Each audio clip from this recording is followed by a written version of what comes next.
Hi everybody, how's it going? It's Jackson here. Welcome back to Daily Endeavours for the first day of November, Saturday. It's the 1st. So, before I get into Endeavours, timecodes will be in the description if you just want to jump ahead. I'll have the golden vendor at the end as well, at the end of the video.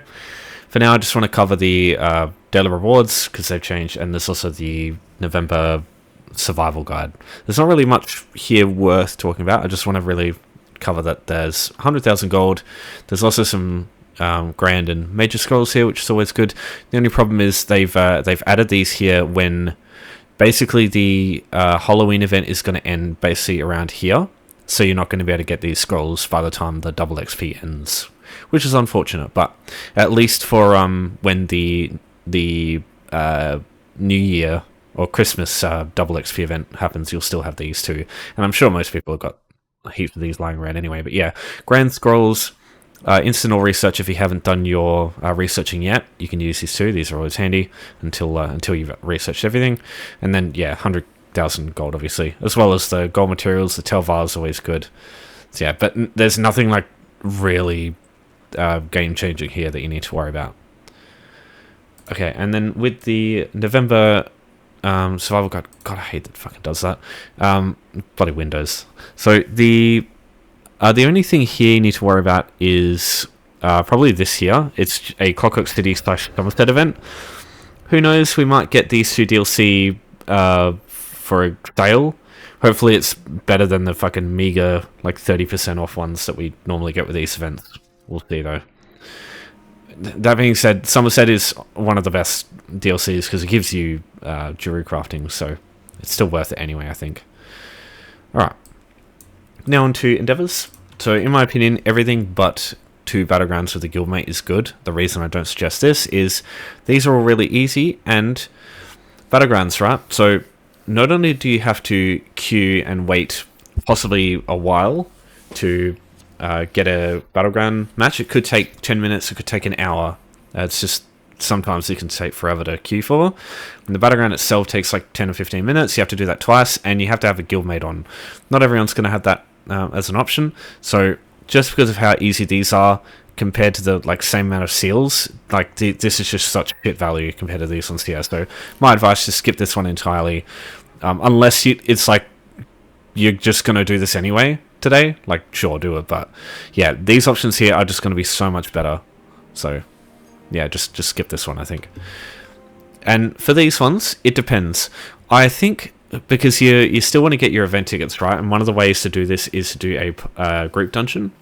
But the only thing is, I think it's still easier or just more convenient doing a public dungeon after doing the other options and getting your event tickets that way, or just doing a delve, because you can just I find it's less effort. But that being said, you could also do a dungeon random normal, because with the double XP event, this is the best time to do these. So you can level up a character that way. Just, you know, any new characters you got above level 10, you could just do this instead.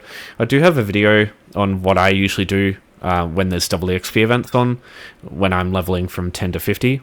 I usually do a random normal dungeon, and then I use an XP scroll at the final boss as they're about to die, and then I run Dolmens for a while. I'll have that video in the description, as well as some tutorial videos for today, because these will be helpful for these here. So yeah, there'll be my usual get a bit of gold quick tutorial, and then there's also the home tools tutorial. They'll be useful for today's stuff if you're not familiar with them.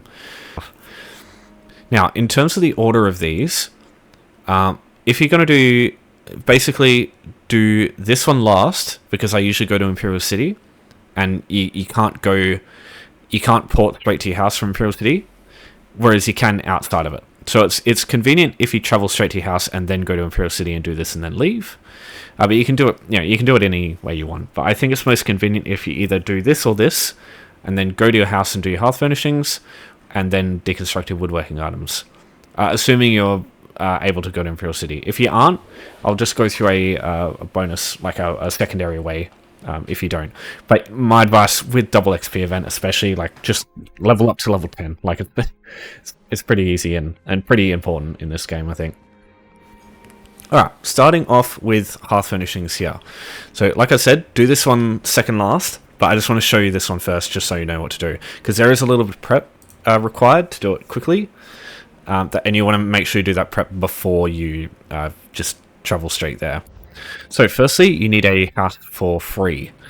You can get one of these if you come to this location here in Vocal Guard. This is this area here. The wayshrine is unlocked as soon as you create a character. So you just travel to the nearest wayshrine. You can travel here whenever you're ready. So just down here, down south.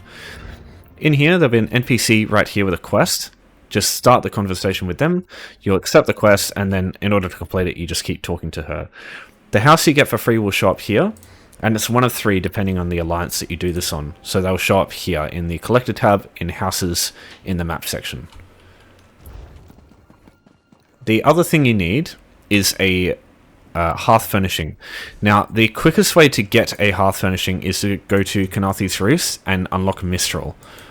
So if you come to Mistral and speak to Melodique, this guy here, he can be found at this location just next to the Canebrake Market here. So Melodique sells a couple of items that count as Hearth furnishings, these rough clotheslines here. Don't buy the post, that's actually a courtyard furnishing, but all the other versions are totally usable. Now, if you don't have any gold at all, and you need some to be able to do this endeavor, I'll have a video in the description, just a quick tutorial for an infinite but slow gold source. A couple of minutes, you'll be able to get easily 100 gold. So I'd suggest you just look at that if you need just a quick gold source, just to be able to buy one of these. You just buy one, and then you're ready to go for this endeavor. If you need to get to Mistral, if you haven't been here before, if you don't have like any of these wayshrines unlocked, I'll also have a video that explains how to use home tours. There's a house here called Moonmirth House. You can use home tours to teleport over here and just bypass them to run around looking for boat swings and shit. So just use that to get to Mistral quickly. Once you got this wayshrine, you got easy access to Melodique over the bridge here.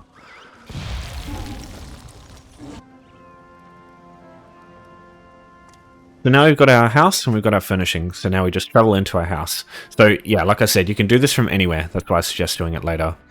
So travel to Autumn's Gate, your character will start the animation here. It doesn't cost you anything, you just travel straight to your house. If you do it at a wayshrine, it will skip that animation and just get you there quicker. So if you're right next to a wayshrine, just do it that way instead. Okay, so open the housing menu when you reach a house. You got to browse.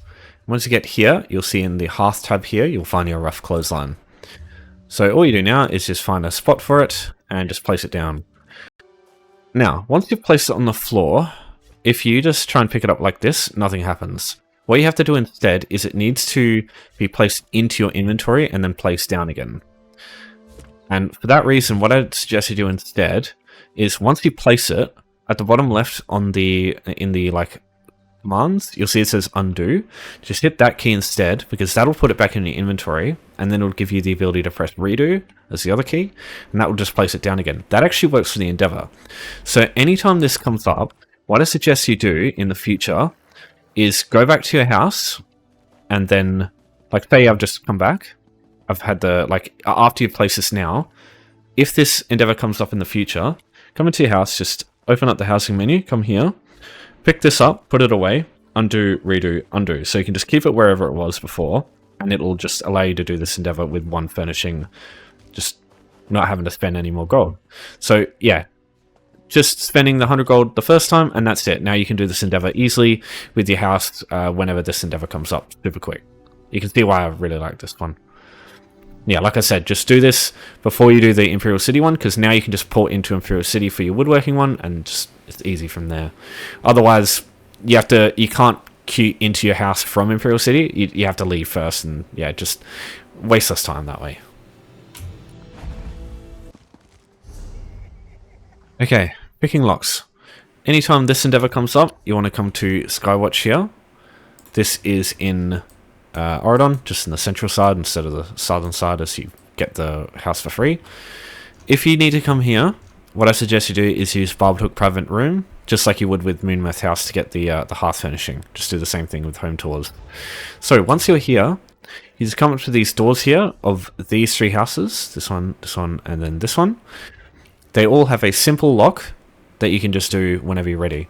It's not like any of them will ever be like unlocked. And if other players come and do the same thing, as opposed to other places with like chests and fate boxes and stuff, they don't impact your ability to do this one yourself. So that's what I recommend you do. Just come over here and do these locks. The only thing to look out for is if you're doing the lock picking and the eye opens up at the bottom there where it says hidden, then just get out of the menu, just press escape, just in case a guard is coming up, because usually that's what's going on here, like the guard's coming over. But as soon as the guard walks up, as soon as he turns around, you're basically fine from there. So just wait for the detector to go away, just wait a sec because sometimes it bugs out, and now just unlock it. The guards never turn around to see you again, they just walk away. So that's the safest time to do it. There we go, that's number 2. And just make sure you do not force the lock, because that doesn't count for this endeavor. You have to actually do the lock picking minigame. And then one more. And that's it. The reason I sprint away as soon as I do them is you go into the house otherwise. There's people in them, and they get shitty at you for trespassing if you stay too long. So that's just to stay out of there. Yeah, that's all there is to this one here. That's anytime this one comes up, I just use these 3 houses because they're guaranteed to be locked. Nobody else can stop you from doing them, as opposed to ones in chests, in like public dungeons especially. Now, while doing the 3 houses in Skywatch is the quickest or potentially the most convenient way to do the picking locks one, I will make a case for public dungeons today, because you do want to get your event tickets, same thing as the group dungeons. And public dungeons are also a great way to get chests. As an example here, Forgotten Crypts. This is a really good area for getting a bunch of chests real quick. The only thing is you have to make sure you loot the chests. Oh, sorry, you pick the locks of the chests, just like with the doors, you can't force the locks. Now here's the chest here. Let's go see if I can grab this before the guy spots me. I did. That's another one, so yeah, you can just do it that way. The reason you want to come here is at the same time you can do your tickets using these bosses here. Now the only issue is some of these bosses, because it's the invasion event, some of these bosses are quite brutal. This guy I'm pretty sure is really easy. If I just start the fight here, pretty sure this is the guy that just does whirlwind every now and then. Yeah, he hits quite hard, but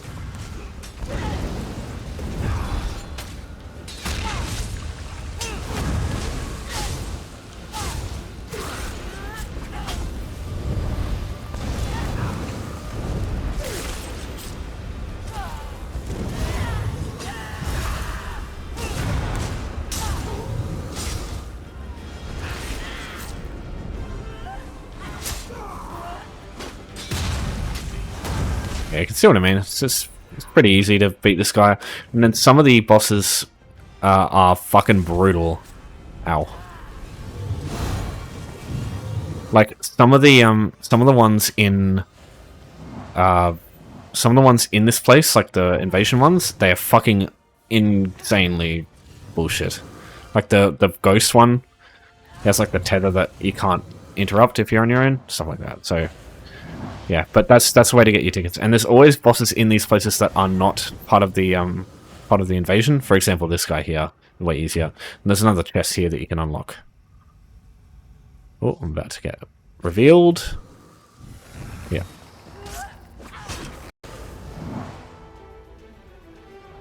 That's what I thought, mate. Get out of here. So what I'll do is I'll have a bunch of Imgur posts in the description. If you'd like to pick the locks of chests and do your event tickets in a public dungeon, you can do that. I'll have them for Forgotten Crypt. I'll have one for Western Skyrim's Labyrinthian, which is not an invasion event, so this one might not actually be too bad.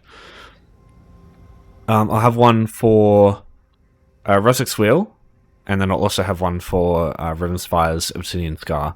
The reason I have these for is these are the places I think are have the best stuff to get.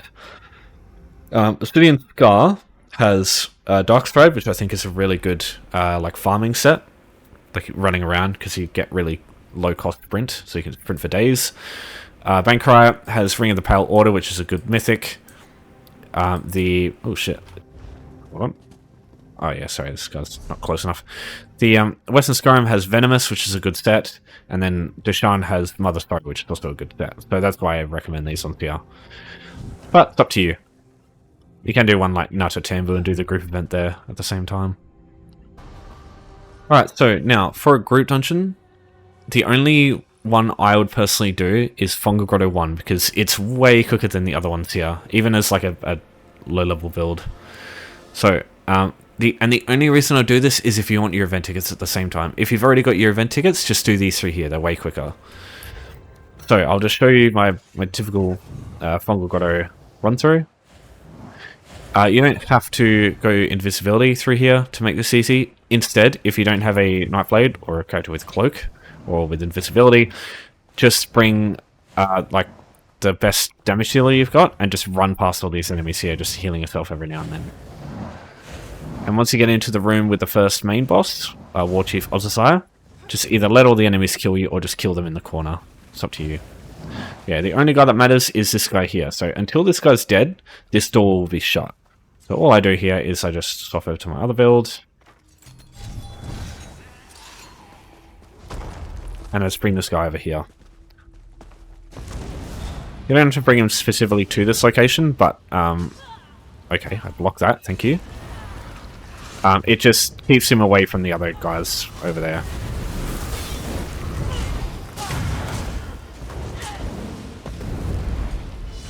Right, the only things to worry about here are the heavy attack and the that raw thing there.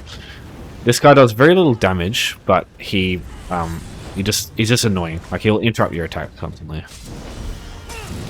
Haymaker, just block that, and that's it. Easy from there. Alright. That's that boss done, so we're halfway there, basically. Get the heavy stack while we're here.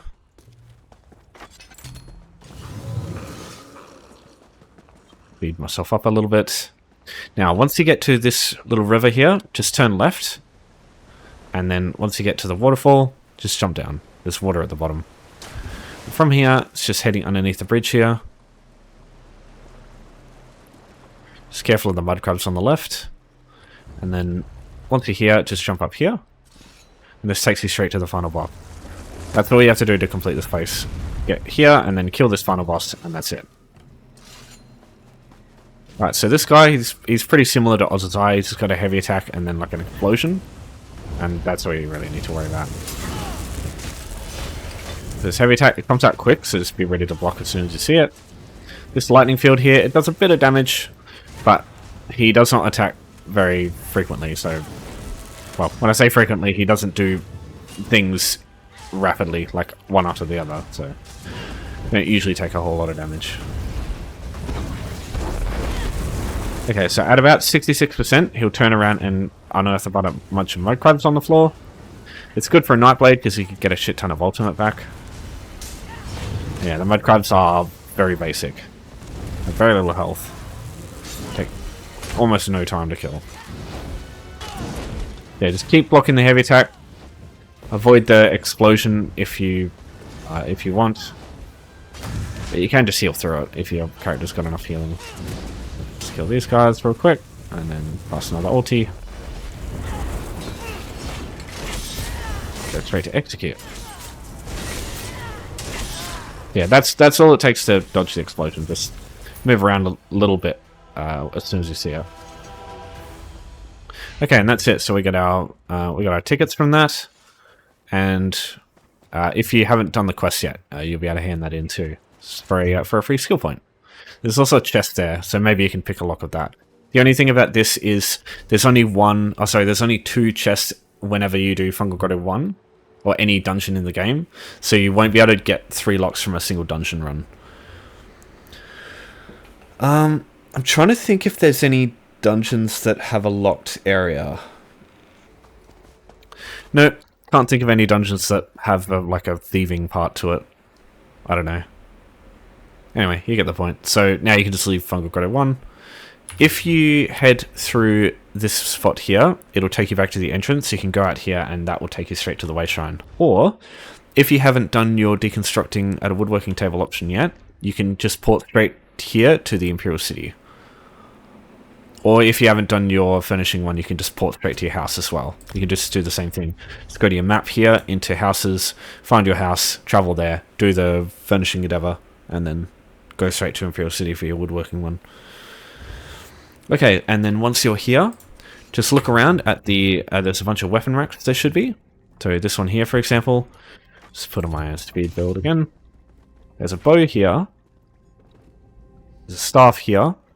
All you have to do is just look around the safe area. You won't have to get into anywhere that's dangerous. It's just that everything is just within this area here. And you can't fight any enemy players in this area for any of the factions.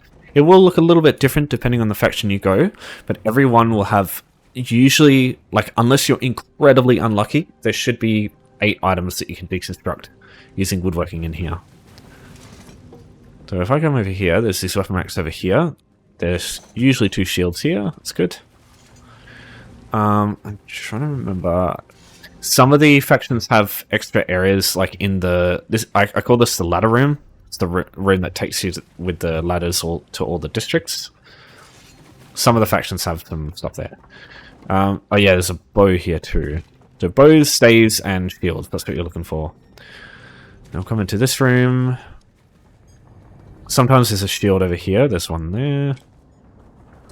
And if I come into this room, over here, there should be some bows on the table.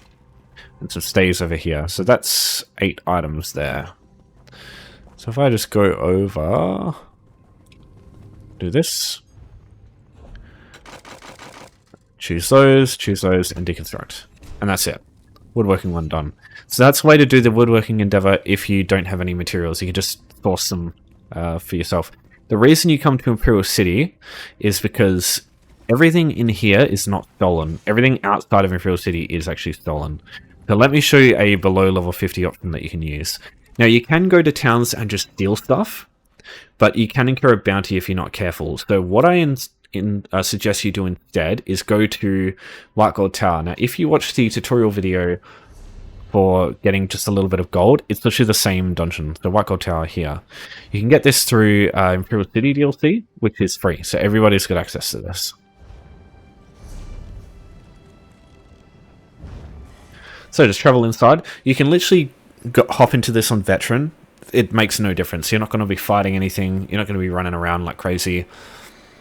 You're just going to be looking on the floor for some stuff from some dead bodies. Some dead skeletons. So these skeletons here, sometimes they'll have a shield. So there's a shield there. Oh wow, we're getting really unlucky here.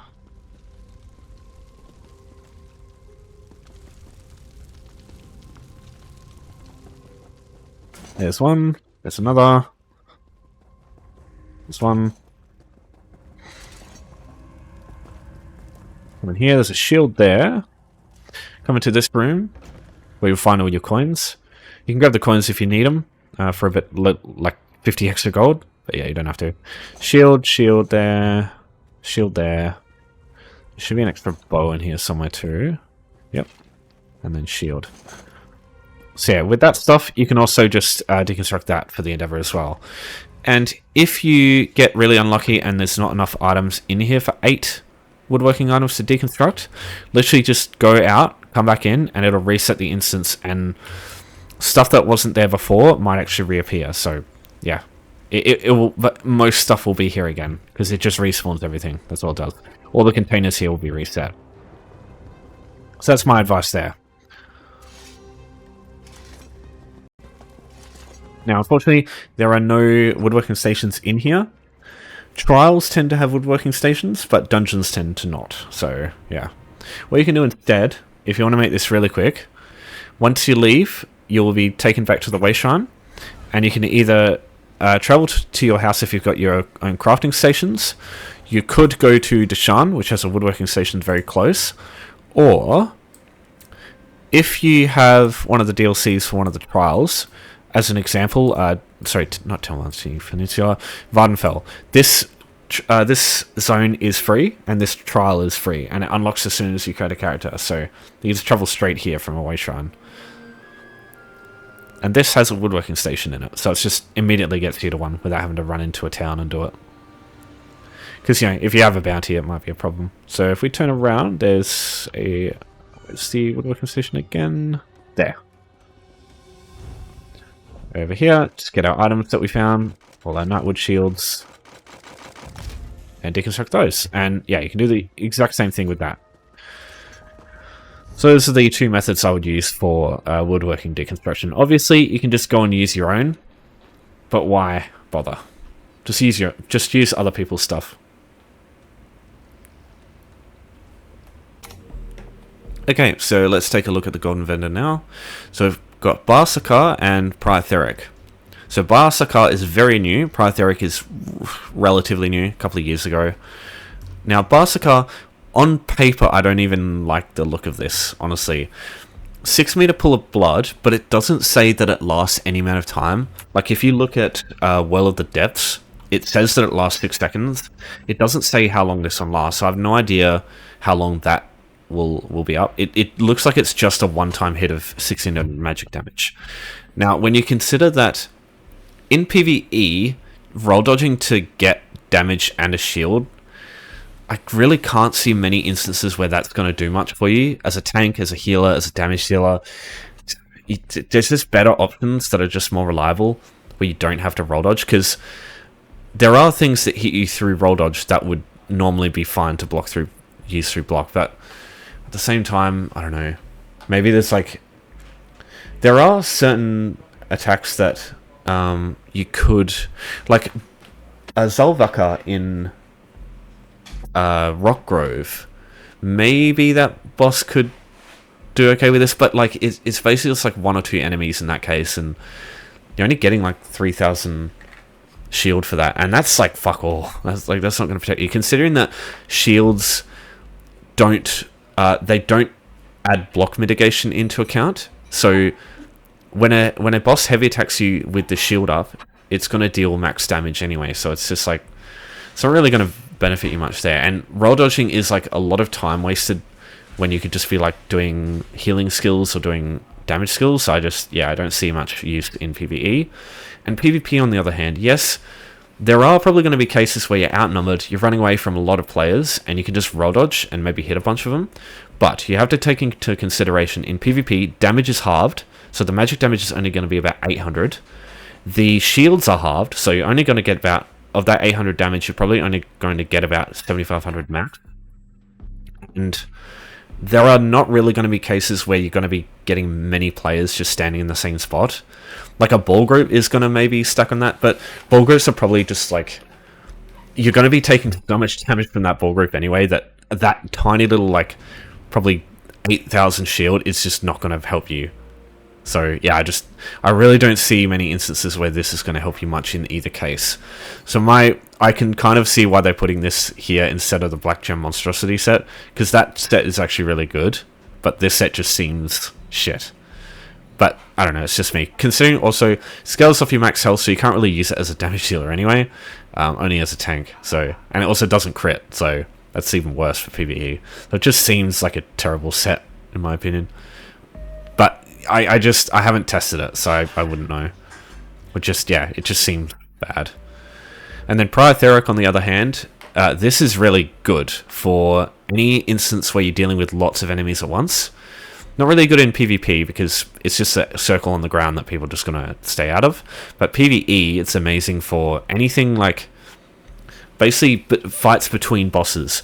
Because usually tanks are going to pull all the enemies into one spot. So your AoE is just going to hit everything anyway. And like the AoE, the damage extra from AoE is like the main thing. Because all your other abilities are going to benefit by that extra 5%. And even on bosses, like AoE damage is still a decent chunk of your damage. It's not amazing against bosses, but like against, as I said, against like in between bosses, it's honestly probably the best monster set in the game.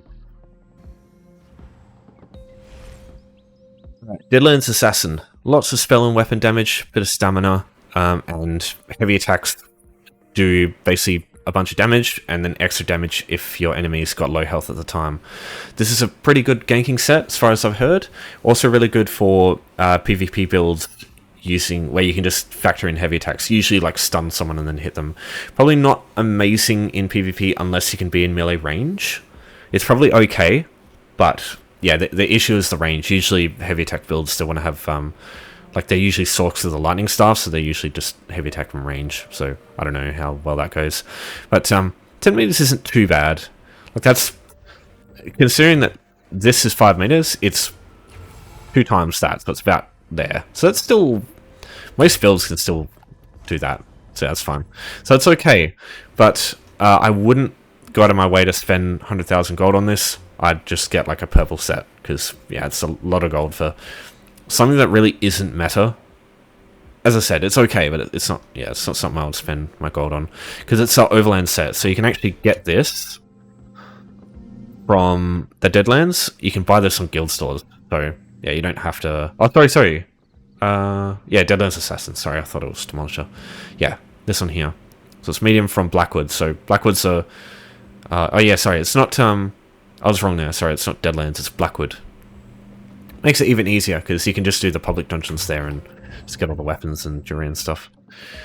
I think the jewelry you need to get from the public dungeon, like it's not the Knives of Discord. I'm trying to remember what it's called. It's like the area you have to go through the portals for.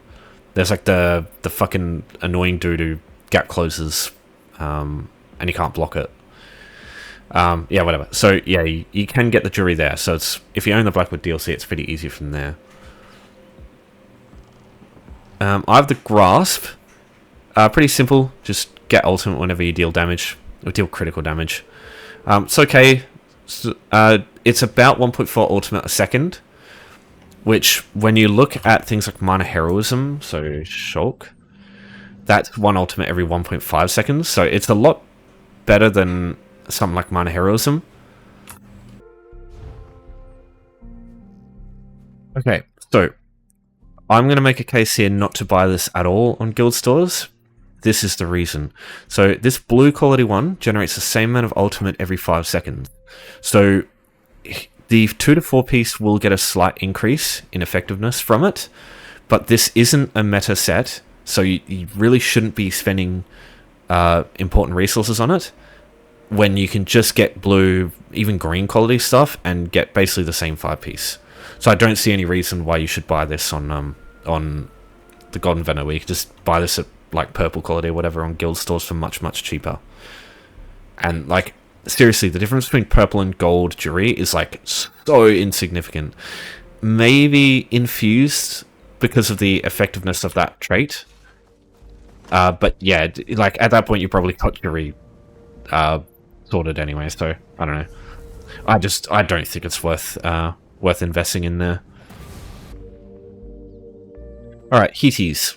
So now we're getting into the 2 dungeon sets.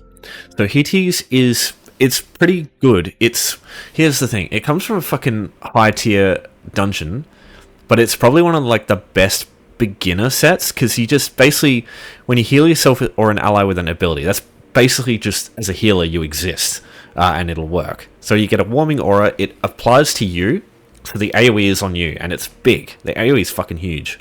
And what it'll do is it'll just heal everybody around you. So it's just like having the Destruction Ultimate, the Eye of the Storm thing, just following you, but instead of damaging enemies, it just heals people. So it's okay. 1,000 health every 2 seconds is not great, but then again, I'm a stamina build, I think, on this character, so that will increase.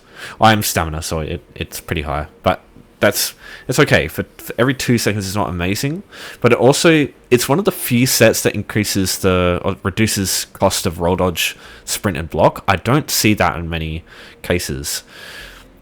The thing is, if you've got Ice Reach, the quality does not impact that the reduction in block, roll dodge, all that. So it's not really, again, if you can just do the dungeon, just get the lower quality jewelry, because that's like the main reason you get this set.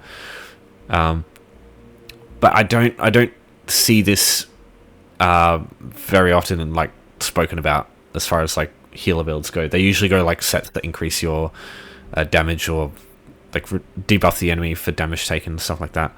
But it's good. It's an okay set. I just wish this came from like I wish it was like an overland set or something, because it just seems so good for like new players more than like veteran ones. I don't know. You tell me, but that's what I think about this one. Because yeah, like the warming aura, for how easy it is to apply, you just, yeah, it's so easy to use. So this is Healer's Haven's guide stuff. This is like a Discord dedicated for like healing in endgame content, and these are the sets that they like say are situational must have. And Hitty's Hearth isn't here, so my advice is just, yeah, don't buy this. It's not worth it. If you want to get this set, just get it from the dungeon. Don't spend this much gold. And then Reynold's Ring. I don't know. I've never used this or seen this set actually. Moonray Fane. Okay. Second Resolve. It's interesting that they call it Resolve, right? Because there's literally a named buff with Resolve where it just increases your physical and spell resistance. Here's the thing, right? Dealing direct damage, so you got to use like Spambles, or maybe on an Arcanist it might be okay. I feel like this would go really well with what's it called?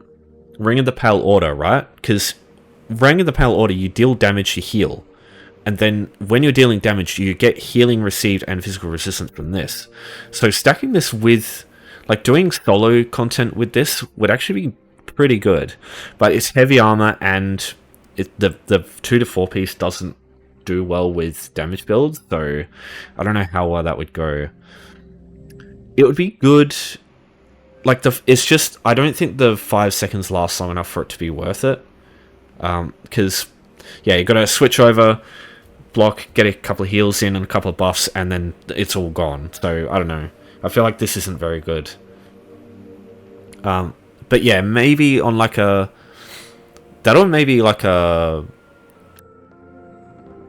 maybe a heavy attack build too for sorcerers if they want easy mode. Again, they could just do that with though they'd have Oaken Soul in that case, so it wouldn't be as solid. But maybe just having Scourge and heavy attacking, that would also be pretty good.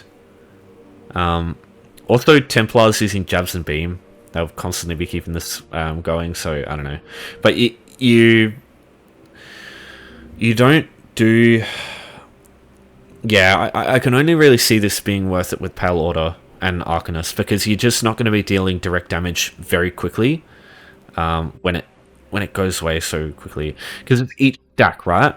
So each stack lasts 5 seconds. Yeah, so it can occur every half second. Okay, so even then, yeah, I just don't think for a advanced dungeon, I just don't see this being very good, because it's going to take too long to stack it up for how little resistance and healing received you get. You might as well just like, yeah, I don't know. I just feel like in this case, you get better results from something like, even like Twilight's Embrace, because it just increases the healing received by 10%, so you wouldn't even have to worry about direct damage. The only thing, it's max magicka, so maybe it's not as good for... but I mean, that's not terrible. And, you know, critical chance and weapon and spell damage, they're better 2 to 4 piece bonuses for damage healing, so I don't know. I don't think that's a very good set myself, but, you know, I haven't used it myself, so I wouldn't be able to tell you. But it just doesn't seem very good either. So if anyone's used the stats that I've talked about that I don't know much of, let me know and just give me your thoughts. But I don't see, except for Priotheric, I don't think anything here is really worth the cost. And even then, Priotheric, 100,000 gold is a lot, so yeah, you make the choice whether you think it's worth it or not. Personally, if I don't own the DLC and I wanted like a good AoE set, Priotheric buying this for 100k would be pretty good, because you can just get the shoulders from keys, and that's just base game. So once you got that, that's all you need to be able to use Priotheric properly. And yeah, you can just avoid paying real money, I guess, which is always better. Paying gold instead of money is always better, I think. Alright, that's everything for today's Endeavour set. So if you got any questions for me, as always, just let me know. But I'll leave it there. Thanks to everybody for watching. Thanks for your support as always. I'll see you next time, and take care for now.